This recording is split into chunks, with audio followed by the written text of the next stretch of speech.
امریکی فوج کے ایران پر تیسرے روز بھی فضائی حملے، کئی شہروں میں دھماکے۔ وہ شہر بندر عباس، چاہ بہار، جسک، کونارک اور ابو موسیٰ میں حملے کیے گئے۔ ساحلی دفاعی نظام، میزائل، ڈرون اور بحری تنصیبات کو نشانہ بنایا گیا۔ امریکی سینٹرل کمانڈ کے مطابق ایرانی فوجی اہداف پر نئے فضائی حملے مکمل کر لیے گئے ہیں۔ ایران کی بحری حملوں کی صلاحیت کمزور بنانا کارروائی کا مقصد ہے۔ آبنائے ہرمز میں بحری تجارت کے تحفظ کے لیے کارروائیاں کی جا رہی ہیں۔ مشرق وسطیٰ میں 50,000 سے زائد امریکی فوجی تعینات ہیں۔ ایران کی عسکری صلاحیت محدود کرنے کے لیے کارروائیاں جاری رہیں گی۔ دوسری طرف ایران کا شہر بندر عباس میں دھماکوں کی تصدیق۔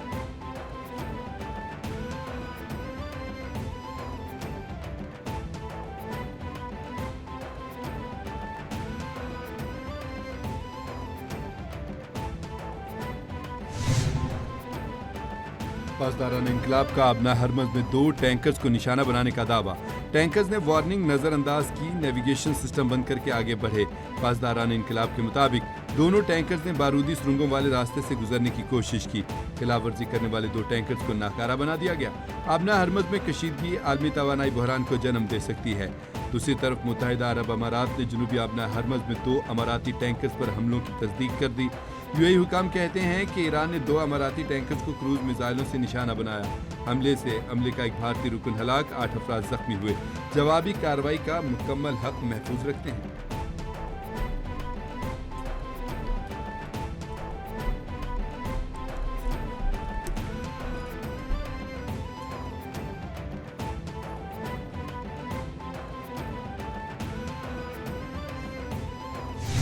ہم تیزی سے ایرانی فوج کو تباہ کر رہے ہیں، آبنائے ہرمز سے متعلق ایران کی صلاحیتوں کو نشانہ بنا رہے ہیں۔ امریکی صدر ڈونلڈ ٹرمپ نے میڈیا سے گفتگو میں کہا کہ ہم ایران پر حملے کر رہے ہیں۔ میرا خیال ہے کہ معاہدہ کرنا ممکن ہے۔ ایران کی ناکہ بندی بمباری سے زیادہ فائدہ مند ہے۔ ایران کی پہلی دوسری سطح کی قیادت کو ختم کر دیا۔ امریکہ کو آبنائے ہرمز کے محافظ کے نام سے جانا جائے گا۔ آبنائے ہرمز سے گزرنے والے تمام کارگو پر 20% کی شرح سے فیس لیں گے۔ آبنائے ہرمز کھلی ہے اور مستقبل میں بھی کھلی رہے گی۔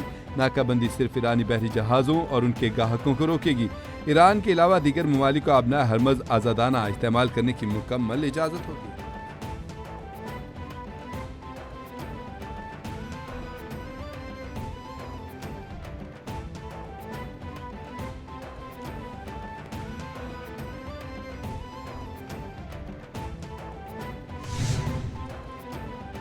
ایران آبنائے کا محافظ ہے اور ہمیشہ رہے گا۔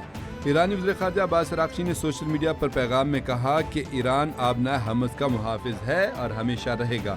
امریکی صدر درست کہہ رہے ہیں۔ آبنائے ہرمز میں سہولت فراہمی پر معاوضہ ملنا چاہیے۔ جو تجارتی جہازوں کو پرامن گزرگاہ کی سہولت فراہم کرتا، اس سے معاوضہ ملنا چاہیے۔ امریکی صدر کی 20% شرح بہت زیادہ ہے۔ ہم منصفانہ رویہ اختیار کریں گے۔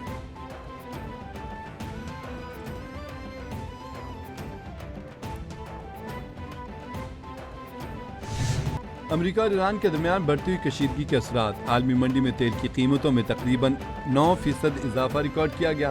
عالمی منڈی میں برنٹ خام تیل کی قیمت $82.90 فی بیرل تک پہنچ گئی۔ WTI خام تیل کی قیمت بھی 9.1% بڑھ کر $77.68 فی بیرل ہو گئی۔ امریکی صدر نے ایرانی بندرگاہوں پر امریکی بحری ناکہ بندی دوبارہ نافذ کرنے کا اعلان کر دیا۔ امریکہ کا کہنا ہے کہ ہر جہاز سے 20% ٹیکس وصول کیا جائے گا۔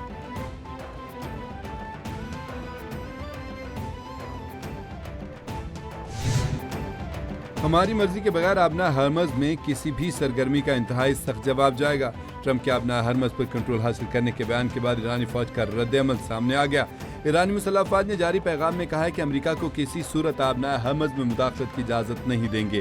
امریکہ کی حمایت اور اس کا ساتھ دینے کو ایران کے خلاف جنگ تصور کیا جائے گا۔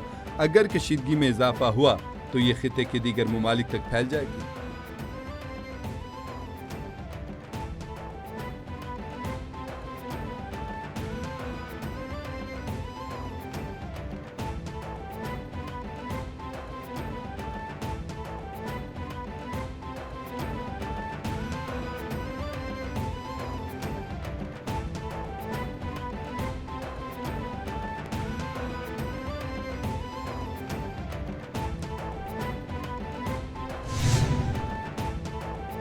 کوئی شک نہیں کہ اسلام آباد میمورنڈم ختم ہو گیا۔ ترجمان ایرانی وزارت خارجہ اسماعیل بقائی کی وضاحت۔ کہا امریکہ نے MOU کی کھلی خلاف ورزی کی۔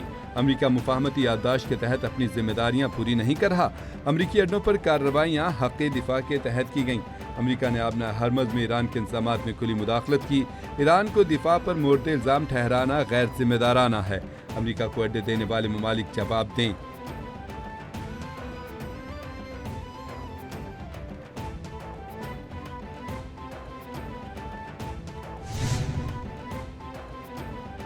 وزیراعظم محمد شہباز شریف کی سابق وزیراعظم میاں نواز شریف کے ہمراہ قطر آمد۔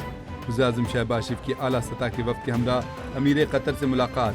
سابق امیر قطر شیخ حمد بن خلیفہ الثانی کے انتقال پر قطری حکومت سے اظہار تعزیت۔ وزیراعظم نے سابق مرحوم امیر کی امن اور ترقی کے لیے خدمات کو خراج تحسین پیش کیا۔ وزیراعظم کا دکھ کی گھڑی میں قطر کی قیادت اور عوام کے ساتھ پاکستان کی غیر متزلزل یکجہتی کا اعادہ۔ امیر قطر نے وزیراعظم محمد شہباز شریف، سابق وزیراعظم میاں نواز شریف اور دیگر کا شکریہ ادا کیا۔ دوسری جانب مرحوم سابق امیر قطر کی نماز جنازہ ادا کر دی گئی۔ قطر میں سابق امیر کے انتقال پر 4 روزہ سرکاری سوگ کا اعلان۔ قومی پرچم سرنگوں رہے گا۔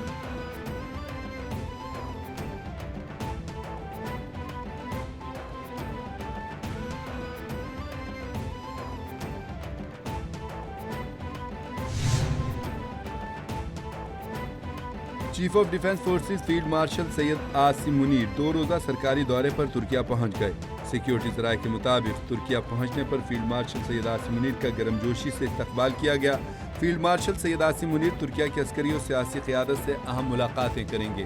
ملاقاتوں میں باہمی دفاعی تعاون، علاقائی سلامتی اور مشترکہ دلچسپی کے دیگر امور پر تبادلہ خیال کیا جائے گا۔ علاقائی اور عالمی معاملات بھی ملاقاتوں میں زیر غور آئیں گے۔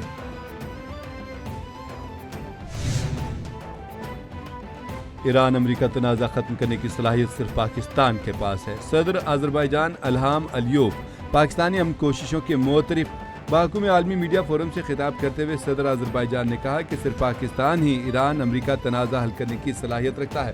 امید ہے پاکستان ایک بار پھر خطے میں امن کے قیام کی کوششوں میں کامیاب ہوگا۔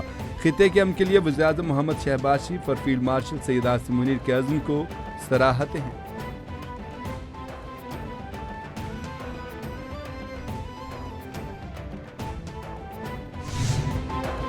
فتنۃ الہندوستان کے خلاف پاک فوج، FC بلوچستان اور پولیس کا مشترکہ آپریشن شوبان جاری۔ تازہ کارروائیوں کے دوران مزید 3 خارجیوں کا جہنم واصل کر دیا گیا۔ سیکیورٹی ذرائع کے مطابق کارروائیوں کے نتیجے میں خارجی دہشت گرد اپنی کمین گاہیں چھوڑ کر بھاگنے پر مجبور۔ کمین گاہوں سے بھاری مقدار میں اسلحہ، گولہ بارود اور دیگر ساز و سامان برآمد۔ آپریشن میں اب تک 79 خارجی ہلاک۔ 5 جولائی سے اب تک 117 خارج جہنم واصل ہو چکے ہیں۔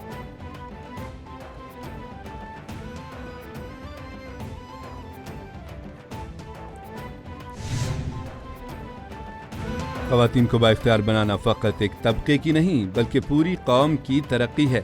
خواتین کے لیے محفوظ اور مساوی مواقع کی فراہمی پاکستانی حکومت کی ترجیح ہے۔ وزیر پنجاب مریم نواز کا خواتین کانفرنس سے خطاب۔ بولیں، خواتین کے لیے اپنا روزگار پروگرام میرا خواب ہے۔ اپنی چھت اور اپنا گھر اسکیم سے شہری مستفید ہو رہے ہیں۔ پاکستان میں خواتین کے لیے مالی شمولیت، کاروباری مواقع کی فراہمی یقینی بنا رہے ہیں۔ طالبات کو اسکالرشپس دی جا رہی ہیں۔ چیئرمین سینٹ سید یوسف رضا گیلانی نے OIC خواتین کانفرنس سے خطاب میں کہا کہ خواتین کو بااختیار بنائے بغیر پائیدار ترقی اور خوشحالی معاشرہ ممکن نہیں۔ خواتین کا معاشی استحکام پائیدار ترقی کی بنیاد اور اسلام کا بنیادی تقاضا ہے۔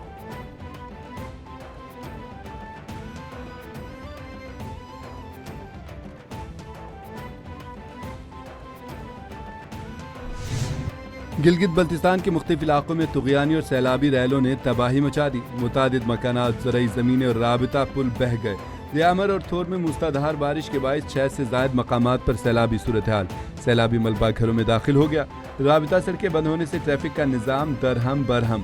مسافر اور مال بردار گاڑیاں اور سیاح پھنس گئے۔ متاثرین کا حکومت سے فوری امداد، بجلی بحال اور سڑکوں کی مرمت کا مطالبہ۔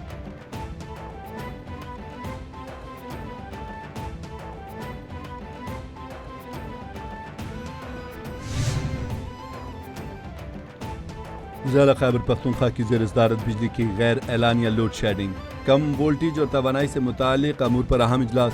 ضلع کا غیر اعلانیہ لوڈ شیڈنگ، کم وولٹیج، منصوبوں میں تاخیر اور عوامی مشکلات پر سخت برہمی کا اظہار۔